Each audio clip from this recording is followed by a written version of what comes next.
The Indiana Fever get their first win of the season last night against the LA Sparks, 78-73. And I like both of these teams a lot. These are my two favorite teams in the league to watch.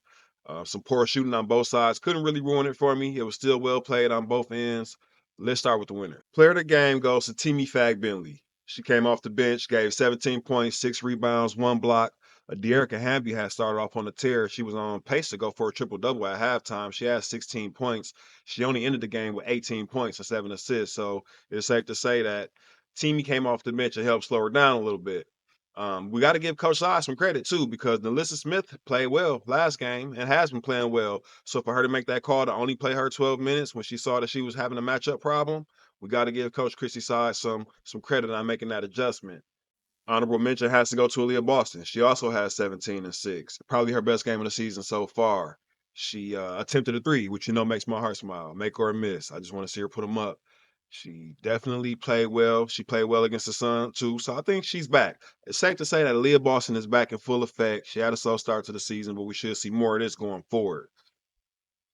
Kelsey Mitchell, she also played phenomenally. Again, she led the team in points, 18 points.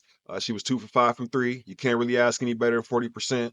Now, I said Caitlin Clark would get her first 30 points last night because of LA's similar lineup to the Storm, and I didn't think she would come out and go 0 for 5 for her first three-pointers again. She went 0 for 4 immediately. So, womp, womp, womp. I could tell from the first quarter, though, that the game plan was get Aaliyah going. They were feeding Aaliyah Boston constantly, so I knew this wasn't going to be a night where Caitlin really took off unless she had an explosion in the second half, and that never really happened. Wasn't really necessary. She had a great game, though. She did get the first double-double of her career. She ended up with 11 points, a team high 10 rebounds. She continues to be one of the best rebounders on the team on a nightly basis. She's either first or second in rebounding every night. She had 4 steals and a block. So when I said that at her size, at point guard, she would actually have a physicality advantage in the league, she's showing that. You don't keep getting 8, 9 rebounds. You don't keep getting these steals and blocks if you have a physicality disadvantage. So 8 assists, just barely missed out on her first triple double of the season. That's coming soon. Also only had 2 turnovers, a low turnover game.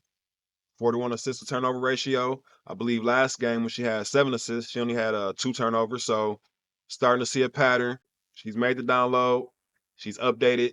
Low turnovers is a thing now for her. We've seen it like 3 games in a row. I believe the next update is going to be her 3-point percentage going up. And that's when it's going to be no fun to be a Caitlin Clark hater. I'm going to make sure of it. I'm going to be here across all socials. Going to have to mute me, block me. I'll be here to let you know about it. But that's the next update. Is her 3-point percentage getting up to where it should be. All right, they're now 1-5 total, 1-3 on the road. They've actually played more road games than 5 of the other 11 teams have played total. So that's kind of crazy. They play the Aces next. That'll be 7 games in 11 days. I'm pretty sure the league planned it this way so that they could pump up viewership early and kind of maximize some of those newly negotiated sponsorships and marketing slots. But either way, they'll have a nice stretch of home games and some rest days coming up. So good on them for that. Let's talk Sparks. Rickea Jackson didn't start again. Rickea Jackson didn't start again. In just 21 minutes, she dropped 16 points, 5 for 7 from the field, 2 for 2 from three, 4 for 4 from the line. She ordered a 4 for 4 with a frosty, y'all. Lexi Brown, Lexi Brown, whew, 2 for 10. Another inefficient shooting night. Listen, I haven't really torn in anybody for having bad shooting nights or starting the season off slow.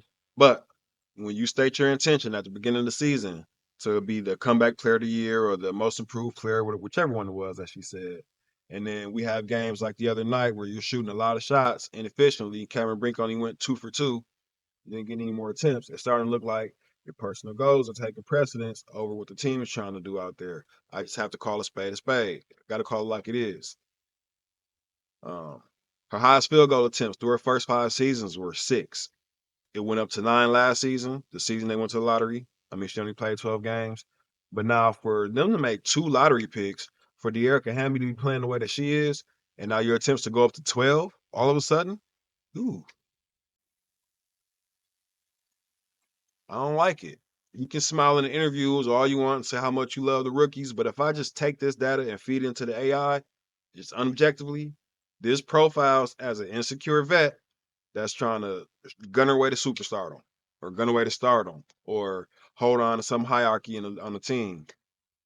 That's what it comes off as. Don't kill me. I don't. Well, kill me. I don't care. Listen, it's gonna make some people mad, but I'm fine with that.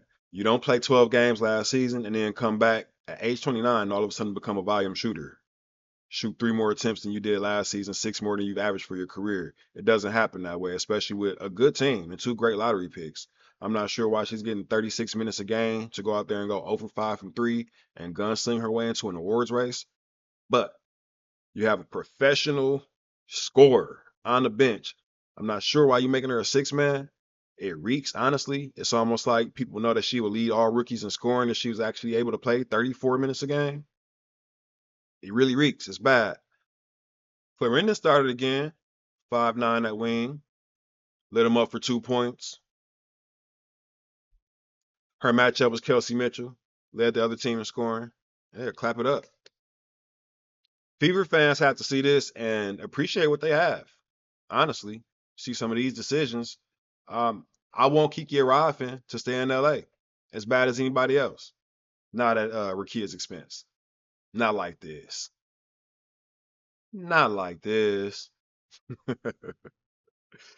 we She deserves a chance to be like the first rookie ever to do so and so, third rookie ever to score this many in 4 games, all that nonsense. She deserves a chance not to be held back. I'm sorry, you're featuring somebody who's on their 4th team in 7 years. That's not a franchise cornerstone. Rickea Jackson is a franchise cornerstone. We have to start acting like it. Just no shot at anybody. I'm not taking shots at Lexi Brown. Maybe I am. Maybe these are absolutely shots, but I gotta say how I feel. This is what I'm here for. Speaking of a franchise cornerstone, though, Cameron Brink, 15-9, 2 steals, 2 blocks. She saw Rickea Jackson get that 4 for 4 and said, "I would like a 4 for 4 as well." She like a French fry frosty dipper. I bet she's a French fry frosty dipper. Anyway, she bought out. She bought out. Her Hamby had a nice first half, but got shut down.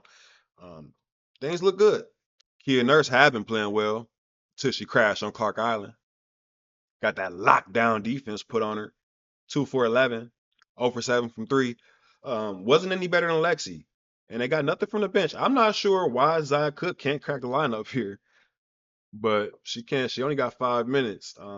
They really got nothing off the bench outside of Rickea Jackson. And I know some people will say, duh, Mike, that's why they have Rickea on the bench. And I already told you, I'm aware, but I don't care. Get somebody else to do it. Let Lexi be the gunner off the bench or trade one of the starters that won't pull a Russell Westbrook move and say, hey, bring me off the bench. Trade one of those for a bench player and some draft capital. We might need to move up a spot. Who knows? But get Rickea in the starter lineup sooner than later. I'm starting to get worked up. I'm going on a tangent. I'll end it here. Great win for the Fever. Caitlin with the dagger 3 to seal it. Ace is up next. Catch you guys on the next one. Peace.